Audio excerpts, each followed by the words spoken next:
Hello, everyone. Good night. Good evening. My name is Adam Kazi, and I am presenting the school budget project presentation. This is the financial resources course. So I work at Salinas High School. That's it there pictured. I am a science teacher there currently. We are a relatively large high school. We have about 2,600 students. We are the oldest high school in Salinas.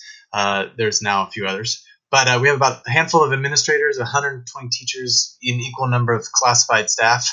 And we are located on the central coast of California between Monterey and Santa Cruz, just a little bit inland off of Monterey Bay. About 50% of our students qualify for free or reduced lunch.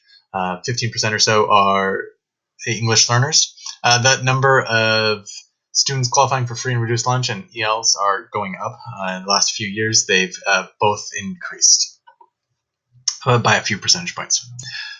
So I have interviewed for this project Elizabeth Duthman. She's our principal. This is her second year as principal of Salinas High School. She has various experience as an assistant principal, union president, teachers, and teacher in various districts around the country. Our conversation, she was emphasizing the work she's been doing to organize departmental budgets and to really go through all of our expenses and to examine and make sure they're worthwhile, that they're not overcharging, or to clean up any sorts of the loose ends that were there from previous administrators who weren't so rigorous on maybe some of the budgeting work or had a different plan of going about it. But so one of the things that we talked about as we were going through this was the challenges that were presented sometimes by spending some of the categorical fundings. And it's worth noting that we are a Title I school, and that Title I funds are directed towards schools with the highest percentage of children from low-income families. The school must focus Title I services on children who are failing, are most at risk of failing, to meet state academic standards.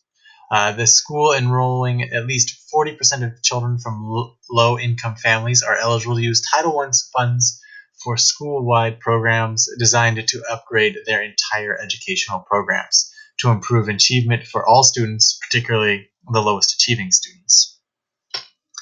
So we are a Title I school, and we have been for a couple of years. That gives us some funding that the schools around us don't get. And we've been using that funding for various programs and a couple of other positions that we were able to pay for because of these fundings. Some of the one I want to focus on, though, a little bit more in depth, though, is some of the categorical fundings around parent involvement. So last year we had a budget of about $13,000 for this, specifically to increase parent involvement, or to use it.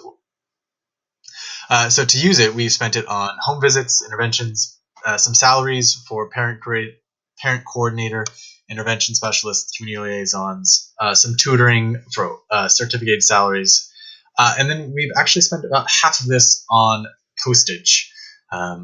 So one of the things we were thinking about was, well, what can we do maybe be more effective in our parent involvement budget? Because while we're a relatively large school, we don't feel we have the parent involvement that is representative of our size.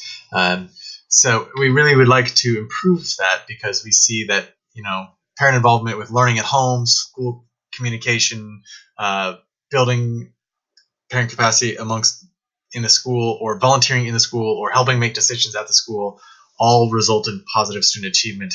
And we feel that's a real area where we could grow by involving parents.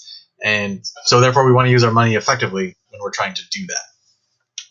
So some of the ideas that we had when we were talking about this, and plans to more effectively use that budget and more completely use that budget, would be to do things like spending it to ensure that parent-friendly policies are in place, and then also using it to recruit and organize parents, using that funding to train parents for how to engage at school and how to engage their teenagers at home. We could use it to provide translation services into home languages. It's mostly Spanish, but there is a few other languages that are spoken here as well, and that removing that barrier is definitely important to help parents be more involved. We'd also like to use some of that money for training on staff and parents about effective communication with parents and teachers, particularly when students are struggling in class, because we all know sometimes the only time a student hears back, unfortunately, is when they're not doing well.